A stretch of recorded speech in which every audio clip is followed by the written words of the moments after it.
So hi friends, this is Manoj and welcome back. So இன்னைக்கு வீடியோலையும் Oppo Reno 11 Pro இந்த ஃபேண்டாஸ்டிக்கான செல்ஃபோனோட review பற்றி தான் பார்க்க போகிறோம். இதோட ப்ரைஸ் இன் இந்தியா பார்த்தீங்கன்னா அரௌண்ட் 40,000 rupees, அதாவது 38 to 40,000 rupees. ஸோ அவ்வளோ ப்ரைஸ் பாயிண்ட்டுக்கு இந்த செல்ஃபோன் ஒர்த்தா அப்படிங்கிறத அந்த வீடியோ ஃபுல்லாக நம்ம பார்க்க போகிறோம். ஸோ ஃபர்ஸ்ட் வழக்கம் போல் அன்பாக்சிங் பண்ணிடலாம் வாங்க. ஓகே, இதுதான் Oppo Reno 11 Proவோட பாக்ஸ் ஓப்பன் பண்ணிங்கன்னா உள்ள ஒரு கார்ட்போர்ட் பாக்ஸ் இருக்குது. அதுக்குள்ள you have the soft case, then you have the SIM ejector pin, then you have the seal stickers for the ports. அதுக்கப்புறம் quick guide and safety guide வந்து கொடுத்துருக்காங்க. Then you have the cellphone பார்க்கறதுக்கு செம்ம பிரீமியமா இருக்குது. Then you have USB Type C charging cable. அதுக்கப்புறம் 80 what super வூக் fast charging adapter வந்து வச்சிருக்காங்க. And these are the box contents. Okay, இப்போ இந்த செல்ஃபோனில் எனக்கு பிடிக்காத விஷயங்கள் நம்பர் 1. ஸோ டிஸ்பிளே பிரைட்னஸ் வந்து 950 nits வந்து கொடுத்துருக்காங்க, which is really good on paper. But இந்த மாதிரி டேரக்ட் சேனலில் நீங்கள் பார்த்தீங்க அப்படின்னா கொஞ்சம் சிரமமாக தான் இருக்குது. பர்டிகுலராக நீங்கள் கேமரா UI அண்ட் ஃபோட்டோஸ்லாம் பார்க்கும்போது டிஃபிகல்ட்டாக இருக்குது. ஸோ அந்த மாதிரி சுச்சுவேஷனில் இந்த மாதிரி ஷேடுக்கு கீழே வந்துட்டு பார்த்தீங்கன்னா நல்லா தெரியும். அண்ட் இந்த ஸ்க்ரீனோட ரெஃப்ரெஷிங் ரேட் வந்து நீங்கள் 60 Hz வச்சுக்கலாம், இல்லைனா 120 Hz வச்சுக்கலாம். அப்படின்னா ஆட்டோ செலக்ட் அப்படிங்கிற ஆப்ஷன்ஸ் வந்து கொடுத்துருக்காங்க. இதில் என்ன ப்ராப்ளம் அப்படின்னு பார்த்தீங்கன்னா டைனமிக் ரெஃப்ரெஷிங் ரேட் வந்து கொடுக்கல. இந்த 1 Hz, 2 Hz, 40 Hz, 70 Hz இந்த மாதிரி உங்களால் சூஸ் பண்ணிக்க முடியாது. இது 60 இல்லைனா 120. என்னோட டெஸ்ட்டில் பார்த்தீங்கன்னா 60, 120 and 90 கூட வந்து கிளாக் ஆச்சு. பட் அடாப்டிவ் ரெஃப்ரெஷிங் ரேட் வந்து எங்கேயுமே வரல. இதனால என்ன ப்ராப்ளம் அப்படின்னு பார்த்தீங்கன்னா, நீங்கள் ஒருவேளை 120 வந்து மறந்தாப்புல வச்சிட்டீங்க அப்படின்னா பேட்டரி ட்ரெயின் ஆகிறதுக்கு சான்ஸ் வந்து ரொம்பவே அதிகமாக இருக்குது. அண்ட் டிசைன் வந்து வேற லெவலில் இருந்துச்சு. அதை பற்றி நம்ம அப்புறம் பேசுவோம். பட் பேக்கில் என்ன மெட்டீரியல், ஃப்ரேமில் என்ன மெட்டீரியல் வந்து ஓப்போ வெளிப்படையாக சொல்லவே இல்லை. பட் என்னோட எக்ஸ்பீரியன்ஸில் this is anti glare glass, Corning Gorilla glass பண்ணி டஃப்பான கிளாஸ் கொடுத்துருக்காங்க அப்படின்னு எனக்கு கான்ஃபிடென்ட் தெரியல. But this is absolutely glass, plastic கிடையாது. அண்ட் ஃப்ரேம் வந்து நிறைய பேர் வந்து அலுமினியம் அப்படின்னு வந்து சொல்லியிருந்தாங்க. But this is absolutely plastic, என்னால் கான்ஃபிடென்ட்டாக சொல்ல முடியும். அண்ட் டியர் ஓப்போ, இனி வர மாடல் ஆச்சு, அதை தயவு செஞ்சு மெட்டீரியல்ஸ் பற்றி கொஞ்சம் கிளியராக மென்ஷன் பண்ணுங்க. பேட்டரி வந்து 4600 mAh பேட்டரி வந்து கொடுத்துருக்காங்க, 5000 வந்து கொடுக்கல. ஏன் அப்படின்னு பார்த்தீங்கன்னா this is a very very slim phone. அதனால ஒரு 400 mAh வந்து குறைச்சிட்டாங்க. whatever இது கூட கம்பேர் பண்ணி ஒரு 80 வாட் ஃபாஸ்ட் சார்ஜிங் அடாப்டர் வந்து பாக்ஸில் வச்சிருக்காங்க. ஸோ சார்ஜிங் ஸ்பீடு பார்த்தீங்கன்னா 45 minutes ஆச்சு. அரை மணி நேரம் நிறைய பேர் சொல்லியிருந்தாங்க. பட் எனக்கு பர்சனலாக பார்த்தீங்கன்னா 45 to 50 minutes வந்து ஆச்சு. அண்ட் ட்ரைனிங் எப்படி இருக்குது அப்படின்னு கேட்டிங்கன்னா, கண்டினியூஸாக கேம் விளாண்டுட்டு இருக்கீங்க அப்படின்னா ஒரு 6லேருந்து 7 மணி நேரம் வரும். பட் இதுவே நீங்கள் கேஷுவல் யூஸர், அடிக்கடி சேட் பண்ணுவேன், அடிக்கடி வீடியோ பார்ப்பேன், இல்லை நார்மலாக ஃபோன் பேசுவேன் அப்படின்னா உங்களுக்கு வந்து 10 to 12 hours வந்து வரும். ஸோ ஹீட் ஆகுதா இல்லை அப்படின்னு சொல்லிட்டு ரொம்ப பேர் என்கிட்ட கேட்பீங்க. நீங்கள் இந்த மாதிரி 4Kல வீடியோ ஷூட் பண்ணிட்டு இருக்கும்போது, பர்டிகுலர் அந்த மாதிரி அவுட்டோரில் ஷூட் பண்ணும்போது இந்த இடத்துல பார்த்தீங்கன்னா ஹீட் வந்து நல்லாவே வருது. ரொம்ப மோசம்லாம் சொல்ல மாட்டேன், பட் ஹீட் வந்து லைட்டாக வரதான் செய்யுது. ஆனால் கேம் விளாடும்போது இதோட ரொம்ப ரொம்ப கம்மியாக தான் ஹீட் வருது. அதாவது லூக் வார்ம் ஹீட் அப்படின்னு சொல்லுவாங்க பார்த்தீங்களா, அந்த மாதிரி ஹீட் தான் கேம் விளாடும்போது வருது, which is also manageable. So heat management பொறுத்த வரைக்கும் இந்த செல்ஃபோன் வந்து ரொம்பவே நல்லா பண்ணியிருக்காங்க. அண்ட் இந்த செல்ஃபோனில் பார்த்தீங்கன்னா ஒரு சில ப்ளோட்வேர்ஸ் வந்து கொடுத்துருக்காங்க. Hot apps, hot games, Oppo store இந்த மாதிரி நிறையா கொடுத்துருக்காங்க. இதெல்லாம் வந்து உங்களால் அன்இன்ஸ்டால் பண்ண முடியாது. அண்ட் ஒரு சில பேர் என்ன சொல்கிறாங்க அப்படின்னா, அதை போய் நீங்கள் ஹோம் ஸ்க்ரீனில் போய் ஆஃப் பண்ணிக்கலாம் அப்படின்லாம் சொல்கிறாங்க. நீங்கள் ஆஃப் பண்ணாலுமே ப்ளோட்வேர் வந்து பேக்ரவுண்டில் ரன் ஆகிட்டு தான் இருக்கும். அதனால அதுக்கு பேர் வந்து ப்ளோட்வேர். அண்ட் ஸ்பீக்கர் பொறுத்த வரைக்கும் ஸ்டீரியோ ஸ்பீக்கர் சிஸ்டம் வந்து கொடுக்கல, சிங்கிள் ஸ்பீக்கர் சிஸ்டம் தான் கொடுத்துருக்காங்க. இந்த பாட்டமில் இருக்குது பார்த்தீங்களா, இந்த ஒரு ஸ்பீக்கர் தான். நான் மேலாம் செக் பண்ணி பார்த்துட்டேன், வேறு எந்த ஒரு ஸ்பீக்கருமே வந்து கிடையாது. அண்ட் இதுலேயுமே என்ன ப்ராப்ளம் பார்த்தீங்கன்னா, நீங்கள் கேம் விளாடும்போது இந்த ஸ்பீக்கரை உங்களுக்கே தெரியாமல் மியூட் பண்ணுறதுக்கு சான்சஸ் வந்து நிறையா இருக்குது. ஸோ இன்னொரு ஸ்பீக்கர் இல்லாதனால வேற எங்கே இருந்தும் ஆடியோ வரதுக்கு சான்ஸே இல்லை. அண்ட் இந்த காலகட்டத்தில் ஸ்டீரியோ ஸ்பீக்கர் சிஸ்டம் கொடுக்காது வந்து ரொம்ப ரொம்ப ஒரு பெரிய தப்பு. ஏன் அப்படின்னா அதிகமாக வந்து நம்ம வீடியோ கண்டென்ட் தான் வந்து கன்சியூம் பண்ணிட்டு இருக்கிறோம். ஸோ அதனால சிங்கிள் ஸ்பீக்கர் சிஸ்டம் வச்சிங்க அப்படின்னா இந்த மாதிரி என்வாயர்மெண்ட்டில் ஓகே, பட் ஒரு க்ரௌடட் என்வாயர்மெண்ட்டில் வந்து அந்த அளவுக்கு லவுடராக கேட்காது. முக்கியமான விஷயம், இந்த செல்ஃபோனோட ஐபி ரேட்டிங் பற்றி ஓப்போ எதுவுமே பேசவில்லை. ஸோ அதனால ஐபி ரேட்டிங் இல்லைன்னு சொல்லிட்டு நம்மளும் எடுத்துக்கோம், which is again very much disappointing for this price point. Okay, இப்போ இந்த செல்ஃபோன் கேமராஸில் எனக்கு பிடிக்காத விஷயங்கள் நம்பர் 1, மேக்ரோ. இந்த செல்ஃபோனில் வந்து உங்களால் மேக்ரோ ஃபோட்டோஸ் எடுக்க முடியாது, மேக்ரோ வீடியோஸ் எடுக்க முடியாது. அஃப்கோர்ஸ் மேக்ரோ கேமரா வந்து கிடையாது. இருந்தாலும் ஒரு டெலிஃபோட்டோ கேமரா கொடுத்துருக்காங்க, அல்ட்ரா வைட் ஆங்கிள் கேமரா கொடுத்துருக்காங்க. அதை கூட உங்கள் மேக்ரோக்கு வந்து யூஸ் பண்ணிருக்கலாம். பட் இவங்க வந்து யூஸ் பண்ணவே இல்லை. அண்ட் சப்ஜெக்ட் கிட்ட போயும் அந்த அளவுக்கு என்னால் எடுக்க முடியல. ஸோ மேக்ரோ இல்லாத ஒரு சின்ன ட்ராபேக் தான் நான் நினைக்கிறேன். ஆனால் அதுக்கப்புறம் ரியர் கேமரா சிஸ்டம் அளவுக்கு வந்து ஃப்ரண்ட் கேமரா கிடையாது எல்லா செல்ஃபோன் மாதிரி அந்த செல்ஃபோனையும். பட் அந்த அளவுக்கு ஒஸ்ட்லாம் கிடையாது. நிறைய பேர் வந்து சுத்த வேஸ்ட், ஃப்ரண்ட் கேமரா அந்த அளவுக்குலாம் நல்லா இல்லை அப்படின்னு வந்து சொல்லியிருந்தாங்க, நிறைய பிளாக்ஸ் எழுதியிருந்தாங்க. பட் அந்த அளவுக்குலாம் ஒஸ்ட் கிடையாது. ஃப்ரண்ட் கேமரா வந்து நல்லாவே வந்து பெர்ஃபார்ம் பண்ணுது. நம்ம எப்பயும் வழக்கம் போல வந்து ஃபோட்டோ மோட்ல இருந்து போவோம். ஃபோட்டோ மோட் பொறுத்த வரைக்கும் நீங்கள் லாங் ரேஞ்சில் எடுக்கிற ஃபோட்டோஸ்லாம் வந்து அந்த அளவுக்கு நல்லா இல்லை. பர்டிகுலராக வைட் ஆங்கிள் எடுக்கிற ஃபோட்டோஸ்லாம் ரொம்ப வாஸ்ட் அவுட் ஆன மாதிரி எனக்கு தெரியுது. பிரைமரியில் எடுக்கிற அந்த 50 மெகாபிக்சல் எடுக்கிற ஃபோட்டோஸ்லாம் பார்த்தீங்கன்னா கலர் சென்ஸ் சூப்பராக இருந்துச்சு. பட் இருந்தாலும் கொதன்னு ஒரு மாதிரி தெரியுது. பர்டிகுலராக ட்ரீஸ்லாம் எடுக்கும்பொழுது கொதன்னு ஒரு மாதிரி ஓவர் ஷேடோ ஆன மாதிரி எனக்கு வந்து தெரியுது. ஆனால் அதே மாதிரி போர்ட்ரேட்டில் எடுத்த ஃபோட்டோஸ், ஃப்ரண்ட் கேமராலையும் சரி ரியர் கேமராலையும் போர்ட்ரேட் எடுத்த ஃபோட்டோஸ் பார்த்தீங்கன்னா நல்ல லைட்டிங் கண்டிஷனில் எடுக்கும்போது வேற லெவலில் இருந்துச்சு. அதை பற்றி நம்ம அப்புறமா டிஸ்கஸ் பண்ணுவோம். பட் லோ லைட்லோ இல்லை ஒரு சின்ன ஒரு ஷேடு இந்த மாதிரி வீட்டுக்குள்ள எடுக்கும்போதோ நல்லா தான் இருக்குது. பட் லைட்டாக நீங்கள் ஜூம் பண்ணும்போது பார்த்தீங்கன்னா ஸ்கின் டோனில் கலர் சென்ஸ் லாஸ் ஆகிறத உங்களால் பார்க்க முடியும். லைட்டாக ஒரு மாதிரி ப்ரௌனிஷாக தெரியுது பார்த்தீங்களா, லைட்டாக பிக்சலேட் ஆகிற மாதிரி உங்களால் நோட்டீஸ் பண்ண முடியுதா. ஸோ இதை கொஞ்சம் இவங்க ட்வீட் பண்ணியிருக்கலாமோ அப்படின்னு எனக்கு தோணுது. ஆனால் அதே மாதிரி இந்த மாதிரி தலையை நல்லா வலிச்சு வாரி சீவிட்டு ஃபோட்டோ எடுத்தீங்கன்னா எல்லா போர்ட்ரேட் அவுட்புட்டும் பார்த்தீங்கன்னா ஃபேண்டாஸ்டிக்காக இருக்குது. பட் முடியெல்லாம் கொஞ்சம் நீட்டிக்கிட்டு இருந்துச்சு அப்படின்னா, இந்த ஃபோட்டோஸில் நீங்கள் பார்க்குற மாதிரி இருந்துச்சு அப்படின்னா, நிறைய இடங்களில் பார்த்தீங்கன்னா பேக்ரவுண்டோட வந்து ப்ளீட் ஆகுது. இது கொஞ்சம் அனானிங்காக இருந்துச்சு. வீடியோஸ்லையும் அதே பிரச்சனை தான். நீங்கள் ஷார்ட் ரேஞ்ச் எடுக்கும்போது பிரச்சனை இல்லை, பட் லாங் ரேஞ்சில் நீங்கள் 4K 30ல் ஷூட் பண்ணும்போது கூட ஈவன் 2x இந்த செல்ஃபோன் வந்து 2x ஆப்டிகல் ஜூம் வந்து கொடுக்குறாங்க. அந்தளவுக்கு கொடுத்துமே பார்த்தீங்கன்னா ஃபுட்டேஜ் பார்த்தீங்கன்னா ஒரு மாதிரி கொதன்னு இருக்க மாதிரி எனக்கு ஃபீல் ஆகுது. பர்டிகுலராக ட்ரீஸ், லீவ்ஸ், நேச்சர்லாம் நீங்கள் ஷூட் பண்ணும்போது ஒரு மாதிரி கொதவாக ஓவர் ஷேடோவாக ஆகிற மாதிரி எனக்கு வந்து ஃபீல் ஆகுது. நான் சாம்பிள் போட்டுகிட்டே இருக்கேன், நீங்களே பாருங்கள். அண்ட் ஒயிட் ஆங்கிள் சொல்லவே வேண்டாம். ஒயிட் ஆங்கிள் அப்படிங்கிறது லாங் ரேஞ்ச் சப்ஜெக்டை ஷூட் பண்ணுறதுக்காக தான். அதுவுமே பார்த்தீங்கன்னா வீடியோ ஃபுட்டேஜ் கொஞ்சம் கொதன்னு இருக்க மாதிரி எனக்கு வந்து ஃபீல் ஆச்சு. கலர் சென்ஸுமே கொஞ்சம் டிம்மாக இருக்க மாதிரி எனக்கு தோணுது. ஸோ நான் ஃபுட்டேஜ் போட்டுகிட்டே இருக்கேன், நீங்களே பாருங்கள். ஓகே, இப்போ இந்த செல்ஃபோன் எனக்கு பிடிச்ச விஷயங்கள் நம்பர் 1 இஸ் தி டிசைன். செம்ம ஸ்லிம்மான ஃபோன் வந்து கொடுத்துருக்காங்க. ரொம்ப நாள் கழிச்சு இந்த மாதிரி ஒரு ஃபோனை பார்க்குறேன். மோட்டோரோலா சீரிஸில் பார்த்து அதுக்கப்புறம் இந்த செல்ஃபோன் தான் பார்க்குறேன். அஃப்கோர்ஸ் கேமரா பம்பு வந்து கன்சிடரபிளாக இருக்க தான் செய்யுது. அப்படி இருந்தாலுமே பார்த்தீங்கன்னா நல்லா ஸ்லிம்மாக தான் இருக்குது. நீங்கள் ஃப்ளாட் சர்ஃபேஸில் வச்சிங்கன்னா ரோட இந்த செல்ஃபோன் ஆட தான் செய்யுது. ஒன்றும் பண்ண முடியலை, பட் கையில் வச்சுக்கிறதுக்கு ரொம்ப ஹேண்டியாக இருக்குது, which is really good for this price point. அதுக்கப்புறம் இந்த பேக் பேனல் வேற லெவலில் கொடுத்துருக்காங்க. ஏதோ ஒரு கிரானைட்டு டைல்ஸ் மாதிரி ஒரு டெக்ஸ்சர் வந்து கொடுத்துருக்காங்க. நீங்கள் லைட்டாக திருப்பினீங்கன்னா உள்ள வந்து 3D டிசைன் வந்து தெரியுது, பார்க்குறதுக்கு சூப்பராக இருக்குது. அதே மாதிரி வெயிலில் காட்டினீங்க அப்படின்னா கிளிட்டர் ஆகுது, ஜிகினா மாதிரி தெரியுது. உங்களுக்கு தெரியுதா? கேமரா பிக்கப் பண்ணுது அப்படின்னு எனக்கு தெரியல, பட் இண்டோரில் தெரியல, வெயிலில் காட்டும் போது பார்த்தீங்கன்னா அப்படி கிளிட்டர் ஆகுது. அண்ட் தொட்டு பார்க்குறதுக்கு வேற லெவலில் இருக்குது. இப்படி கண்ணத்தெல்லாம் வச்சுக்கிட்டே இருக்கலாம் போல இருக்குது. அந்த அளவுக்கு சூப்பரான ஒரு டெக்ஸ்சர் கொடுத்துருக்காங்க. ஃபிங்கர் பிரிண்ட் வந்து அட்ராக்டே ஆகுது, டஸ்ட் வந்து படவே படாது. மேபி இந்த கேமரா மாடியூல் அண்ட் ஃப்ரேமில் பார்த்தீங்கன்னா உங்களுக்கு ஃபிங்கர் பிரிண்ட் படுறதுக்கு சான்ஸ் இருக்குது, பட் இந்த பேக் பேனலில் படவே படாது. அது மட்டும் கிடையாது, டாப்லையும் பார்த்தீங்கன்னா இந்த பிளாஸ்டிக் ஃப்ரேம் வந்து கொஞ்சம் கட் பண்ணி விட்டுட்டு இந்த பேக்கில் இருக்க அதே டெக்ஸ்சர் வந்து டாப்பில் கொடுத்துருக்காங்க. பார்க்குறதுக்கு செம்ம பிரீமியமாக இருக்குது. And coming to the hardware and performance, இந்த செல்ஃபோன் MediaTek Dimensity 8200 அப்படின்னு சொல்லிட்டு ஒரு சிப்செட் யூஸ் பண்ணியிருக்காங்க, which is a 4 nanometer chip. And இதோட பெர்ஃபார்மன்ஸ் பார்த்தீங்கன்னா வேற லெவலில் இருந்துச்சு. நீங்களே பாருங்கள், எந்த ஒரு லேக் ஹிக்கப் எதுவுமே கிடையாது. செம்ம ஸ்பீடாக வந்து ஆப்ரேட் ஆச்சு. அண்ட் கேமே பார்த்தீங்கன்னா பட்டையை கிளப்பிச்சு. நான் high graphics demanding games, lower graphics demanding games எல்லாமே வந்து விளாண்டு பார்த்தேன். எந்த இடத்துலையுமே ஃப்ரேம் ஸ்கிப், லேக் எதுவுமே வந்து கிடையாது. அண்ட் ரேம் பார்த்தீங்கன்னா LPDDR5X ரேம் கொடுத்துருக்காங்க. அண்ட் ரோம் வந்து UFS 3.1 வந்து கொடுத்துருக்காங்க.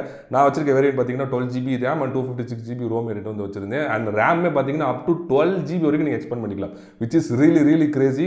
அதனாலே பார்த்தீங்கன்னா அதோட கேமிங் பெர்ஃபார்மன்ஸ் பார்த்தீங்கன்னா வேற லெவலில் இருந்துச்சு. இப்போ நான் கேம் வந்து ஆடியோட உங்களுக்கு போட்டு காட்டுறேன், நீங்களே பாருங்க.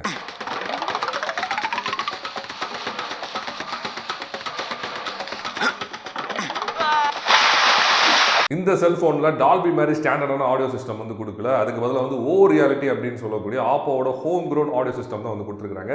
இதில் ஆல்ரெடி பார்த்தீங்கன்னா ஒரு 4 மியூசிக் ப்ரொஃபைல்ஸ் வந்து கொடுத்துருக்காங்க. அண்ட் இதில் சூப்பரான விஷயம் என்ன அப்படின்னு பார்த்தீங்கன்னா, இது ஃபுல் டைம் வந்து ஸ்பீக்கரில் வந்து ஆன்லேயே இருக்குது, which is really good. And அதே மாதிரி நீங்கள் ஒயர் ஹெட்ஃபோன்ஸ்லையும் ஒயர்லெஸ் ஹெட்ஃபோன்ஸ்லையும் இதே எஃபெக்ட் வந்து நீங்கள் கேட்டுக்கலாம். And coming to the display, இந்த செல்ஃபோனில் பார்த்தீங்கன்னா 6.7 inches OLED பேனல் வந்து கொடுத்துருக்காங்க. அதாவது ஒரு ஃப்ளெக்சிபிள் பேனல் அப்படின்னு வந்து சொல்லலாம். அண்ட் முக்கியமான விஷயம், this is a curved panel. ஒரு ஸ்லைட்டான curved பேனல் தான், ரொம்ப டிராஸ்டிக்கான கர்வ்லாம் வந்து எதிர்பார்க்காதீங்க. பட் கர்வ் பார்த்தீங்கன்னா உண்மையிலே சூப்பராக இருக்குது. அண்ட் முக்கியமான விஷயம், this is a 10-bit panel. அதனால் நீங்கள் 100 கோடிக்கும் அதிகமான கலர்ஸ் இந்த செல்ஃபோன் ஸ்க்ரீனில் ஃபிசிக்கலாகவே ரீப்ரொடியூஸ் பண்ணி பார்க்கலாம். அண்ட் HDR10+ சப்போர்ட்டும் கொடுத்துருக்கனால படம் பார்க்குறதுக்குலாம் வேற லெவல் இருந்துச்சு செல்ஃபோன். 4K மூவிஸ்லாம் சர்வசாதாரணமாக ப்ளே ஆகுது. நீங்கள் ஸ்டோரேஜில் போட்டு நீங்கள் ப்ளே பண்ணி பார்த்துக்கலாம். வேற லெவலில் வந்து ப்ளே பண்ணிச்சு. நான் நிறைய மூவிஸ் ப்ளே பண்ணி பார்த்தேன். அந்த டார்க் ஷேட்ஸ்லாம் நீங்களே பாருங்கள், லைட் ஷேட்ஸ்லாம் நீங்கள் பாருங்கள். டைனமிக் ரேஞ்ச் எந்த அளவுக்கு ஸ்க்ரீன் கொடுக்குது நீங்களே பாருங்கள். ஸோ மூவிஸ் பார்க்குறதுக்கு this is absolutely super display. And ஸ்க்ரீனோட ரெஃப்ரெஷிங் ரேட் வந்து நீங்கள் 60 Hz வச்சுக்கலாம், 120 Hz வச்சுக்கலாம், ஆட்டோ ஸ்விட்ச் வச்சுக்கலாம். ஏற்கனவே வந்து சொல்லியிருந்தேன். ஸோ 60 Hzக்கும் 120 Hzக்கும் ஒரு டிஃபரன்ஸ் போட்டு காட்டிட்டு இருக்கேன், நீங்களே பாருங்க. 120 Hzல அந்த ஃப்ளூயிட், அந்த மூவ்மெண்ட் ஆஃப் தி ஸ்க்ரீனை பாருங்க, ஸ்க்ரோலிங் எஃபெக்ட் நீங்களே பாருங்க, வேற லெவலில் இருந்துச்சு. ஈவன் 60 Hzலுமே வந்து ஃபேண்டாஸ்டிக்காக இருந்துச்சு. பட் 120 Hzல வந்து வேற லெவலில் இருந்துச்சு, which is really good for this price point. And network and connectivity பொறுத்த வரைக்கும் இந்த செல்ஃபோனில் பார்த்தீங்கன்னா required number of 5G bands வந்து கொடுத்துருக்காங்க, which is really good. WiFi வந்து top of the line WiFi 6E கொடுத்துருக்காங்க. அண்ட் ப்ளூடூத் வந்து லோ எனர்ஜி வெர்ஷன் 5.3 வந்து கொடுத்துருக்காங்க, which is really good for this price point. FM radio வந்து கிடையாது, but NFC பார்த்தீங்கன்னா ஃபுல் ஃப்ளெஜ்ட் NFC வந்து கொடுத்துருக்காங்க. அது மட்டும் இல்லை, IR பிளாஸ்டர் வந்து கொடுத்துருக்காங்க. அதோட ப்ரொஃபைலை போய் நீங்கள் பாருங்களேன், எவ்வளோ டிவைசஸ் சப்போர்ட் பண்ணுதுன்னு பார்க்கும்போது எனக்கே வந்து ஷாக்கிங்காக இருந்துச்சு. ஸ்க்ரோல் பண்ண வந்து வந்துகிட்டே இருக்கு. அண்ட் அது மட்டும் இல்லை, சாம்பிளுக்கு நான் ஏசியை மட்டும் கிளிக் பண்ணி பார்த்தேன். அந்த ஏசியோட பிராண்டை ஸ்க்ரோல் பண்ணுறதுக்கு எனக்கு ஒரு நாள் ஆச்சு. அந்த அளவுக்கு ஒரு ப்ரொஃபஷனலாக IR பிளாஸ்டர் வந்து கொடுத்துருக்காங்க. And coming to the security, இந்த செல்ஃபோனில் வந்து ஃபிங்கர் பிரிண்ட் ஸ்கேனர் வந்து ஆன் பாடியிலே கொடுத்துருக்காங்க. அதே மாதிரி ஃபேஸ் ரெகக்னிஷன் கொடுத்துருக்காங்க. ரெண்டோட ஸ்பீடும் உண்மையிலே சூப்பராக இருந்துச்சு, எந்த ஒரு குறையுமே வந்து சொல்ல முடியாது. ஒரே ஒரு சின்ன குறை என்ன அப்படின்னு பார்த்தீங்கன்னா, இந்த ஃபிங்கர் பிரிண்ட் ஸ்கேனர் பார்த்தீங்கன்னா ரொம்ப கீழே இறக்கி வச்சிருக்காங்க. இப்போ எல்லா செல்ஃபோன்ஸ் இதை வேலை தான் பண்ணிட்டு இருக்காங்க, இவங்களும் இந்த வேலை தான் பண்ணி வச்சிருக்காங்க. ரொம்ப கீழே இருக்குது. இதை கொஞ்சம் மேலே தூக்கி வச்சிருந்தா நல்லா இருக்கும். ஓகே, இப்போ இந்த செல்ஃபோனோட கேமராஸ்லாம் எனக்கு என்னெல்லாம் பிடிச்சிருக்கு அப்படின்னு நான் சொல்ல போகிறேன். ஸோ அதுக்கு பின்னாடி பார்த்தீங்கன்னா 50 மெகா பிக்சலில் ஒரு பிரைமரி கேமரா கொடுத்துருக்காங்க. இது வந்து ஒரு full time optical image stabilised camera. அதுக்கப்புறம் 32 மெகா பிக்சலில் பார்த்தீங்கன்னா ஒரு டெலிஃபோட்டோ லென்ஸ் வந்து கொடுத்துருக்காங்க. இதில் வந்து நீங்கள் 2x வரைக்கும் ஆப்டிகலாக ஜூம் பண்ணிக்கலாம். அதுக்கப்புறம் 8 மெகா பிக்சலில் ஒரு அல்ட்ரா வைட் ஆங்கிள் கேமரா வந்து கொடுத்துருக்காங்க. அண்ட் ஃப்ரண்ட்ல வந்து 32 மெகா பிக்சலில் ஒரு கேமரா வந்து கொடுத்துருக்காங்க, செல்ஃபி கேமரா. ஏன் அதெல்லாம் சொல்கிறேன் அப்படின்னு பார்த்தீங்கன்னா, பார்த்தீங்கன்னா இது எல்லாமே வந்து கேப்பபிளான கேமராஸ், எதுவுமே வந்து உப்புக்கு சப்பானி கேமராலாம் கிடையாது. ஸோ ப்ராப்பரான கேமரா சிஸ்டம் தான் வந்து Oppo Reno 11 Pro வந்து கொடுத்துருக்காங்க. ஓகே, இப்போ ஒவ்வொரு மோடாக பார்க்கலாமா வாங்க. ஃபோட்டோ மோட் பொறுத்த வரைக்கும் நான் ஏற்கனவே சொன்ன மாதிரி லாங் ரேஞ்ச் ஃபோட்டோஸ் வந்து எனக்கு அந்த அளவுக்கு பிடிக்கல. பட் ஷார்ட் ரேஞ்ச் ஃபோட்டோஸ்லாம் பார்த்தீங்கன்னா ஃபேண்டாஸ்டிக்காக எடுத்துருந்துச்சு. அஃப்கோர்ஸ் கலர் சைன்ஸ் கொஞ்சம் வார்மாக இருக்க மாதிரி எனக்கு பர்சனலாக ஃபீல் ஆச்சு. ஓப்போ ஃபோன்ஸ் எல்லாமே அப்படி தான் இருக்கும், கலர் வந்து கொஞ்சம் வார்மாக சேச்சுரேஷனாக வந்து காட்டும். பட் வாட் எவர் க்ளோஸ் ரேஞ்சில் எடுத்த ஃபோட்டோஸ் எல்லாமே ஃபேண்டாஸ்டிக்காக இருந்துச்சு. அண்ட் அது போக ஹை ரெசல்யூஷன் ஃபோட்டோ அப்படின்னு சொல்லிட்டு ஒரு ஆப்ஷன் வந்து கொடுத்துருக்காங்க. இதில் தான் ஒரு சூப்பரான விஷயம் இருக்குது. இதில் வந்து நீங்கள் 50 மெகா பிக்சல் ஃபோட்டோவும் எடுத்துக்கலாம், 32 மெகா பிக்சல் ஃபோட்டோவும் எடுத்துக்கலாம். அவுட்புட் பார்த்தீங்கன்னா அவுட் ஆஃப் தி வேர்ல்டாக இருந்துச்சு. நல்ல லைட்டிங் கண்டிஷனில் நீங்கள் ஃபோட்டோலாம் எடுத்தீங்கன்னா கலர் சைன்ஸாக இருக்கட்டும், அந்த ஃபோட்டோ கிளாரிட்டியாக இருக்கட்டும் சூப்பராக இருந்துச்சு. நீங்கள் நல்லா ஜூம் பண்ணி கூட பார்த்துக்கலாம். ஃபார் எக்ஸாம்பிள் இந்த பொங்க பானைலாம் வந்து நான் ஷூட் பண்ணியிருக்கிறேன், அதாவது மினியேச்சர் பொங்க பானை வந்து ஷூட் பண்ணியிருக்கிறேன். அந்த நெருப்போட அந்த கலர் சைன்ஸை பாருங்கள், எந்த அளவுக்கு அந்த ஷட்டரை ஸ்டாப் பண்ணி எவ்வளோ பியூட்டிஃபுல்லாக பிக்சர் எடுத்துருக்கு நீங்களே பாருங்கள். அண்ட் லாங் ரேஞ்ச் ஃபோட்டோஸ் இதை வச்சு நான் எடுத்து பார்த்தேன். அதோட அவுட்புட் பார்த்தீங்கன்னா நல்ல பஞ்சியாக கலர்ஸ்லாம் சூப்பராக வந்துருந்துச்சு. ஸோ சாம்பிள் நான் போட்டு காட்டிகிட்டே இருக்கேன், நீங்களே பாருங்கள். அண்ட் ஓப்போ வந்து இந்த டெலிஃபோட்டோவை தான் வந்து பயங்கரமாக வந்து பிராண்ட் பண்ணிக்கிட்டு இருக்காங்க. ஸோ அதனால் அதை பற்றி நானும் வந்து பேசலாம்னு ஆசைப்படுறேன். நீங்கள் அப் டு 5x வரைக்கும் ஃபோட்டோ கிளாரிட்டி சூப்பராக இருக்குது. 5x வரைக்கும் நீங்கள் ஜூம் பண்ணி எடுக்கிற எல்லா ஃபோட்டோஸும் கிளாரிட்டி வந்து செம்மையாக இருந்துச்சு. அதுக்கப்புறம் வந்து நீங்கள் ஃபோட்டோ மோடில் 20x வரைக்கும் ஜூம் பண்ணலாம். அதுலேயுமே வந்து கிளாரிட்டி வந்து நல்லா தான் இருந்துச்சு, ரொம்ப மோசம்லாம் கிடையாது. ஒரு யூஸபிளான ஃபோட்டோ உங்களுக்கு என்ன இருக்குது அப்படின்லாம் வந்து தெளிவாக வந்து தெரியும். நான் சாம்பிள்ஸ் வந்து சைட் பை சைட் போட்டுகிட்டே இருக்கேன், நீங்களே பாருங்கள். Coming to the low light photography எனக்கு பெருசாக சாட்டிஸ்ஃபேக்ஷன் இல்லை. பட் ரொம்ப மோஸ்ட்டு நான் சொல்லவே வரல, நல்லா தான் எடுத்துருக்கு. கலர் சென்ஸும் சூப்பராக இருக்குது. பட் லைட்டாக ஜூம் பண்ணும்போது ஸ்கின் டோன் கொஞ்சம் லாஸ் ஆகிற நான் நோட்டீஸ் பண்ணேன். பட் அதே சமயம் நைட் ஃபோட்டோகிராஃபி இந்த செல்ஃபோன் வேறு லெவலில் கேப்சர் பண்ணுது. ஃபார் எக்ஸாம்பிள் நீங்கள் நைட் மோடில் போயிட்டு ட்ரைபாட் மோடில் ஆன் பண்ணிட்டு நீங்கள் ஷூட் பண்ணிங்க அப்படின்னா உங்களுக்கு 13 செகண்ட்ஸ் வரைக்கும் எக்ஸ்போஷர் டைம் வந்து கிடைக்குது. நிறையா ஃபில்டர்ஸ்லாம் கொடுக்குறாங்க. இதெல்லாம் வச்சு நீங்கள் எடுக்கும்போது அவுட்புட் வந்து வேறு லெவலில் இருந்துச்சு. நீங்கள் அந்த மிஸ்ட்டை கூட கேப்சர் பண்ணிருக்கு, நீங்களே பாருங்கள். அந்த பனி பெய்யுது, அந்த பனியை கூட கேப்சர் பண்ணியிருக்குது. ட்ரீயோட ஷேடை வந்து கேப்சர் பண்ணியிருக்கு. எல்லாத்துக்கு மேலே ஸ்டாரே வந்து கேப்சர் பண்ணியிருக்குது, விச் இஸ் ரியலி குட். இந்த ப்ரைஸ் பேண்டிங் இந்த செல்ஃபோன் வந்து உண்மையிலே வந்து பெர்ஃபார்ம் நல்லா பண்ணுச்சு. அண்ட் அது மட்டும் இல்லை, நான் ஃபோட்டோ மோட் ஆன் பண்ணி ஃப்ரண்ட்டில் என் ஃபேஸே வந்து ஸ்க்ரீன் ஃப்ளாஷ் அடிச்சு எடுக்க ட்ரை பண்ணி பார்த்தேன். Output was shockingly good. Of course ஜூம்லாம் பண்ணால் லைட்டாக பிக்சலேட் ஆக தான் செய்யும். பட் இந்த மாதிரி ஒரு கருகுமான லைட்டிங் சுச்சுவேஷனில் என் ஃபேஸை எந்த அளவுக்கு இது கேப்சர் பண்ணியிருக்கு நீங்களே பாருங்கள். நான் ஃபியூ சாம்பிள்ஸ் போடுறேன், நீங்களே பாருங்கள். அண்ட் போர்ட்ரேட் மோட்லையுமே பார்த்தீங்கன்னா ரியர் கேமராலும் சரி ஃப்ரண்ட் கேமராலும் சரி ஆர்டிஃபிஷியலாக லைட்டை நாங்களே ஸ்டுடியோ லைட் அடிச்சு எடுக்க ட்ரை பண்ணி பார்த்தோம். ஏன்னா போர்ட்ரேட்டில் வந்து ஃப்ளாஷ் வந்து கொடுக்க மாட்டாங்க, ஃப்ரண்ட்லையும் கொடுக்கல பேக்லையும் கொடுக்கல. நாங்கள் ஆர்டிஃபிஷியலாக லைட்டை ஃப்ளாஷ் பண்ணி பின்னாடி சீரியல் பல்ப்லாம் போட்டு எடுக்க ட்ரை பண்ணி பார்த்தோம். அவுட்புட் உண்மையிலே சூப்பராக வந்துச்சு. அஃப்கோர்ஸ் ஸ்டுடியோ லெவலுக்கு வேறு லெவலுக்கு வராட்டியும் ஸ்கின் டோன்ஸாக இருக்கட்டும், கலர் சைன்ஸாக இருக்கட்டும், அந்த பேக்ரவுண்ட் பிளரிங் எஃபெக்டாக இருக்கட்டும், எல்லாமே வந்து இந்த செல்ஃபோன் வந்து பக்காவாக பண்ணிருந்துச்சு. நீங்கள் உண்மையிலே சீரியஸாக இன்ஸ்டாகிராம்லாம் போடணும் அப்படின்னு ஆசைப்பட்டீங்க அப்படின்னா இந்த மாதிரி சீரியல் பல்ப் போட்டு நைட் டைமில் எடுத்து பாருங்களேன், அவுட்புட் வந்து சூப்பராக இருந்துச்சு. And coming to the portrait மோடில் நல்ல லைட்டிங் கண்டிஷனில் வந்து நீங்கள் ஆப்பர்ச்சுனிட்டி ஆஃப் 1.4 F16 வரைக்கும் அட்ஜஸ்ட் பண்ணி பேக்ரவுண்ட்லாம் பிளர் பண்ணி பியூட்டிஃபுல்லான ஃபோட்டோஸ் வந்து நீங்கள் எடுக்கலாம். அதே மாதிரி நீங்கள் ஃபில்டர்ஸில் போய் பாருங்களேன், ஏஐ கலர் போர்ட்ரேட் அப்படின்னு ஒரு ஃபில்டர் கொடுத்துருக்காங்க. அந்த ஃபில்டரை நீங்கள் சூஸ் பண்ணிங்க அப்படின்னா நீங்கள் மட்டும் கலராக இருப்பீங்க, பேக்ரவுண்ட்லாம் பார்த்தீங்கன்னா அப்படியே கிரே ஸ்கேலில் மாதிரி இருக்கும். அதை வச்சு நீங்கள் ஃபோட்டோ எடுக்கலாம். அண்ட் முக்கியமான விஷயம் பொக்கா ஃப்ளார் போர்ட்ரேட் அவங்களோட லெகசி ஃபில்டர் வந்து கொடுத்துருக்காங்க. இது வந்து அந்த பேக்ரவுண்ட் பிளரிங்கே பார்த்தீங்கன்னா ஒரு மாதிரி வித்தியாசமாக வந்து பண்ணும். இதையும் நீங்கள் சூஸ் பண்ணிக்கலாம். அதுபோல் எக்கச்சக்கமாக ஃபில்டர்ஸ் கொடுத்துருக்காங்க. இது எல்லாத்தையும் சூஸ் பண்ணிவிட்டு நீங்கள் ஃபோட்டோ எடுத்தீங்கன்னு வச்சுக்கோங்களேன், நல்ல லைட்டிங் கண்டிஷனில் அவுட்புட் வந்து வேறு லெவலில் இருந்துச்சு. சப்ஜெக்ட் அண்ட் பேக்ரவுண்ட் செப்பரேஷன்லாம் பார்த்தீங்கன்னா வேறு லெவலில் பண்ணிருந்துச்சு. அந்த பேக்ரவுண்ட் பிளரிங் எஃபெக்ட் பர்டிகுலராக அந்த பொக்கா ஃப்ளார் போர்ட்ரேட் அந்த ஃபில்டர் சூஸ் பண்ணி நீங்கள் எடுத்தீங்க அப்படின்னா அவுட்புட் வந்து அவுட் ஆஃப் தி வேர்ல்டாக இருந்துச்சு. நான் ஃபியூ சாம்பிள்ஸ் போட்டுகிட்டே இருக்கேன், நீங்களே பாருங்கள். கமிங் டு த பேனரமா, நீங்கள் பேனரமா வந்து ஃப்ரண்ட் பேனரமா எடுத்துக்கலாம், ரியர் பேனரமா எடுத்துக்கலாம். பட் இந்த மாதிரி தான் பேன் பண்ண முடியும், வெர்டிகலாக தான் பேன் பண்ண முடியும், ஹரிசானலாக வந்து பேன் பண்ண முடியாது. கொஞ்சம் டிசப்பாயிண்டிங்காக இருந்துச்சு. அதே மாதிரி 270 டிகிரிஸ் வரைக்கும் ரொட்டேட் பண்ணி உங்களால் ஃபோட்டோஸ் எடுக்க முடியும். அதே மாதிரி ஸ்டிச் பண்ணி எடுக்க முடியும். சப்ஜெக்டை வேறு இடத்துல வந்து ஸ்டிச் பண்ணி பியூட்டிஃபுல்லான பிக்சர் வந்து இந்த மாதிரி உங்களால் எடுக்க முடியும்.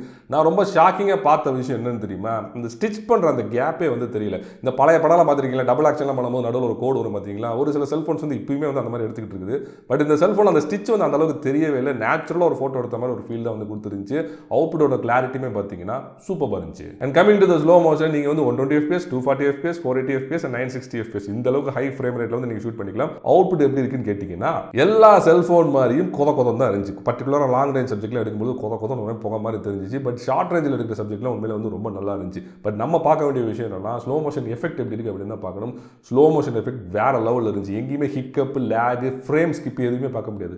ஸ்மூத்தாக ஃபேண்டாஸ்டிக்காக வந்து கொடுத்துருந்துச்சு. பர்டிகுலராக ஹை ஃப்ரேம் ரேட்டில் அவுட்புட் வந்து வேறு லெவலில் இருந்துச்சு. இப்போ நான் பேசிகிட்டு இருக்கும்போது நிறைய சாம்பிள் போட்டு காட்டிட்டு இருக்கேன், நீங்களே பாருங்கள். And coming to the time labs வந்து நீங்கள் வைட் ஆங்கிள் டைம் லேப்ஸ் எடுத்துக்கலாம், நார்மல் டைம் லேப்ஸ் எடுத்துக்கலாம், 2x வரைக்கும் ஆப்டிக்கல் ஜூம் பண்ணி நீங்கள் டைம் லேப்ஸ் எடுத்துக்கலாம். அண்ட் ஸ்பீடு வந்து 10x 960x வரைக்கும் நீங்கள் அட்ஜஸ்ட் பண்ணிக்கலாம். அவுட்புட் வந்து வேறு லெவலில் இருந்துச்சு, அதை நீங்களே பாருங்கள். அதுக்கப்புறம் எல்லாருக்கும் பிடிச்ச விஷயம், இருக்க வேண்டிய ஒரு விஷயம், which is the dual video mode இந்த செல்ஃபோனில் வந்து கொடுத்துருக்காங்க. இதில் என்ன கொடுத்துருக்காங்க பார்த்தீங்கன்னா ஃபர்ஸ்ட் வந்து ஸ்பிளிட் ஸ்க்ரீன் கொடுத்துருக்காங்க. 50-50 தான் கொடுத்துருக்காங்க. அந்த ஃப்ரேம் வந்து அட்ஜஸ்ட் பண்ண முடியாது, வாட் எவர். அதுபோக வந்து ரெக்டாங்குலர் ஃப்ரேம் கொடுத்துருக்காங்க, சர்க்குலர் ஃப்ரேம் கொடுத்துருக்காங்க. இந்த ரெண்டு ஃப்ரேமே நீங்கள் எங்கே வேணாலும் ஸ்க்ரீனில் வந்து மூவ் பண்ணிக்கலாம். அதுலேயுமே உங்களுக்கு பிடிச்ச மாதிரி நீங்கள் கேமரா ஸ்விட்ச் பண்ணிக்கலாம். எந்த கேமரா எந்த ஃப்ரேமில் வரும் நீங்கள் ஸ்விட்ச் பண்ணிக்கலாம். அதுக்கப்புறம் ஜூம் கொடுத்துருக்காங்க. 1xலேருந்து 10x வரைக்கும் ரியர் கேமரா மட்டும் நீங்கள் ஜூம் பண்ணி வீடியோஸ் வந்து எடுத்துக்கலாம், which is really good. அதுக்கப்புறம் எல்லா ஓப்போ ஃபோன்ஸ்லையும் எனக்கு ரொம்ப ரொம்ப பிடிச்ச விஷயம், இது நான் எல்லா ஓப்போ ஃபோன்ஸ்லையும் நான் சொல்லியிருப்பேன், நீங்கள் பல வீடியோஸில் பார்த்தீங்கன்னா தெரிஞ்சிருக்கு, which is ஸ்க்ரீன் ரெக்கார்டர். இந்த செல்ஃபோனோட நேட்டிவ் ஸ்க்ரீன் ரெக்கார்டர்லேயே பார்த்தீங்கன்னா ஃப்ரண்ட் கேமராவை ஆன் பண்ணிட்டு நீங்கள் ஸ்க்ரீன் ரெக்கார்ட் அட் டயத்தில் வந்து பண்ணலாம், which is really really good.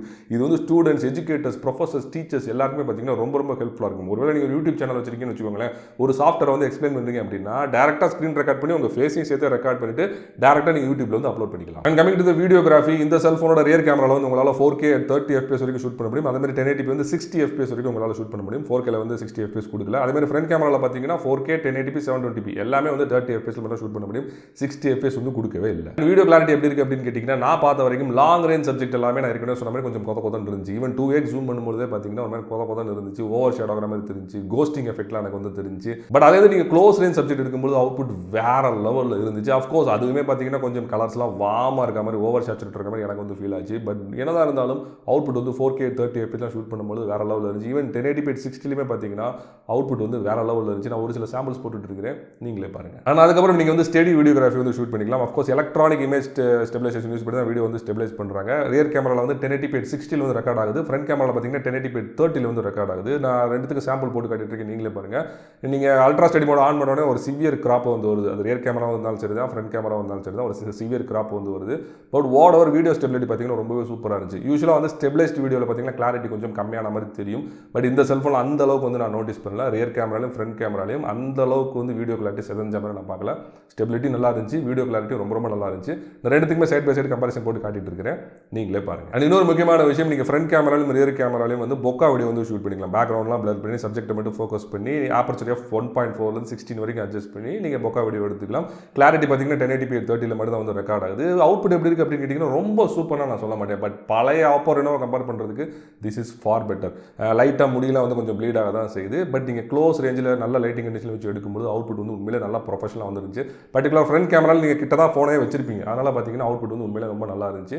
நான் ஃபியூ சாம்பிள்ஸ் போட்டுட்டு இருக்கேன், நீங்களே பார்த்து கமெண்ட் பண்ணுங்கள். அதுக்கப்புறம் இந்த செல்ஃபோனில் நீங்கள் ஃபில்டர்ஸ் அப்ளை பண்ணி உங்களால் வீடியோ எடுக்க முடியும். நிறைய ஃபில்டர்ஸ் வந்து கொடுத்துருக்காங்க. மோஸ்ட்லி பார்த்தீங்கன்னா 1080p 30ல வந்து உங்களால் ஷூட் பண்ண முடியும். எக்ஸப்ட் ஒரு ஃபில்டர், கலர் போர்ட்ரேட் அப்படின்னு சொல்லிட்டு ஒரு ஃபில்டரில் மட்டும் உங்களால் 720pல மட்டும் ஷூட் பண்ண முடியும். என்ன அப்படின்னா உங்களை மட்டும் கலராக வச்சுக்கிட்டு பேக்ரவுண்ட் வந்து பிளர் பண்ணிடும். இதோட வீடியோ கிளாரிட்டி பார்த்தீங்கன்னா ரொம்ப ரொம்ப கம்மியாக தான் இருந்துச்சு. பட் ஓவர் நிறைய ஃபில்டர்ஸ் கொடுத்துருக்காங்க. ஒன்று சொல்கிறேன் கேளுங்க. கிரிம்சன் அப்படின்னு ஒரு ஃபில்டர் கொடுத்துருக்காங்க.